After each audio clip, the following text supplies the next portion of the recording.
उदालगुरि जिल्ला सिंनि बेलगुरि सत्रापारायाव A.D textile industry बेखेवदों। बेलगुरि सत्रापारा गामिनि अमित दैमारिनि गोख्रों नाजानायजों गायसनजानाय बे दारिमिनखौ बयजोंबो मिथिसार जानाय देंखोगिरि हिमा बसुमतारीनि आखाइजों बेखेवनाय जायो। दिनै बेखेवजानाय बे इन्डास्ट्रियाव बर'नि गानजोम, लांगा दख'ना, फास्रा, गामसा, आर'नाइ बायदिफोरखौ मोननो हागोन। A.D टेक्सटाइल इन्डास्ट्रीखौ बेखेवना होनो मोननानै गोजोननाय फोरमायनानै A.D टेक्सटाइल इन्डास्ट्रीनि बिगोमा अमित बसुमतारीनि फालांगिया इयुनाव जाफुंसार जानायखौ हास्थायनानै हिमा बसुमतारीया ओरैबायदि बुङो।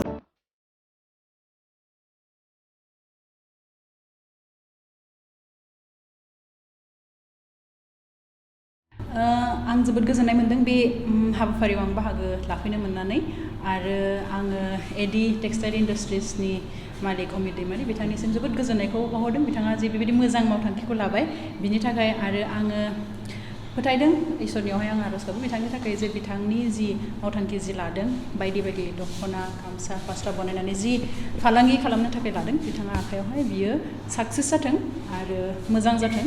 आरो जोबोद गोजोनथाव जोंनि थाखाय जोंनि लकेलनिनो जायगानिनो जोबोद गोजोननाय मोनदों। आं बिथांखौ I wish him best wishes for his career। आसलते आङो बेखौसो बुंनो थांगोन दिनै बादायलायनायनि जुग बेवहाय जोंनि हारिनि गेजेरावनो बायदिसिना गोबां माने सोलोंथाइ लानानै बायदिसिना डिजाइननि दख'नाफोरखौ बनायो आरो जों किसुमान समाव आखाइजों दानाय सिगांनि आखाइजों दानाय समावथ' बाथ्राया एसे खस्थ'मोन दायोथ' बहुत एडभान्स जाबोबाय नालाय मेसिनाबो नांगौ जायो नाथाय खोथाया आं सानो बेसो जोंनि लकेलनि मानसियानो गासै गोदान आदब खायदाजोंबो दानानै जुदि प्रडाक्टखौ जुदि खम समनि गेजेराव गोबां बिबांनि जुदि दिहुननो हायोबा बे मोजांनि खोथा नाथाय जोंनि आंगो मानसिफोरानो जुदि बे हाबाफारिफोरखौ मावोबा आरो जोंनि गुबैथिखौ लाखिनानै जोंनि ट्रेडिसनेल जिबायदि गुबै दख'ना बिनि गासै महर जेरैबायदि बेरखांनांगौ बेखौ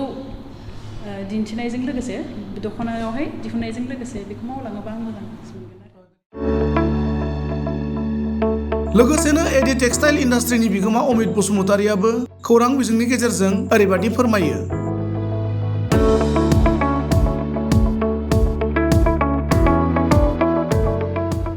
मिडिया लोगो नोंथांमोन आं नोंथांमोनखौ साबायखर बावदों दिनै बे आंनि लन्च प्रग्रामाव नोंथांमोना फैनानै आंखौ हेफाजाब होफैनायनि थाखाय बे मोनसे हाबाफारिखौ लानो हानानै बे मोनसे स्टेजाव सफैनानै आं जोबोद गोजोननाय मोनदों मानो होनब्ला फेक्ट्रि मोनसे सेटआप खालामनाया दिनै साननानै गाबोन जानाय बाथ्रा नङा बेयाव फिजिकेल इनभल्भमेन्ट थायो गोबां खस्थ' थायो बेजोंनो लोगोसे फाइनान्सियेलनि खोथा दङ जोबोद नारा नाथा नाजानायनि गेजेरजों बे फेक्ट्रिखौ आं सेटआप खालामबाय जोंबायदि उन्दै बा मिडिल क्लासनि मानसिनि थाखायथ' गोरलै नङा अब्लाबो इसोरनि हेफाजाब आरो गोबां मानसिफोरनि हेफाजाबाव आं बे फेक्ट्रिखौ सेटआप खालामनो हाबाय आरो दिनै बे फेक्ट्रिनि प्रडाक्टखौ सेथिबारनि थाखाय आङो मार्केटाव हगारनो लन्च खालामनो हाबाय बिनिखाय आं जोबोद गोजोननाय मोनदों। बबे जायगायाव लन्च खालामदों? बे जायगाया जाबाय जोंहा उदालगुरि टाउन बे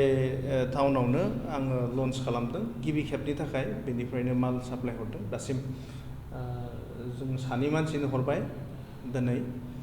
बेनि उनाव जों उनाव आसा खालामदों गोबां मानसिफ्रा मोनथियाखै गोबां मानसिफ्रा नोंथांमोननि जुगेदि मोनथिनानै जोंखौ कन्टेक्ट खालामगोन आरो जोंनिफ्राय जिनिसखौ लांगोन होननानै आसा खालामदों। गोदोना सानाय, सिनस्रि सानाय, जरा जरा सानाय, हान्थु सानाय आरो खर' सानाय बायदि जेंनानि फाहामथायनि मिरु SI निउर' थेरापि सापागुरिनि बेंटल गेटआव आथिं फारसे थांनानै थाब्लिट गंसेयाव सागाबाय थायो आरो मैया नाजाफैदोंमोन नालाय दा एसे मोजां दं आरो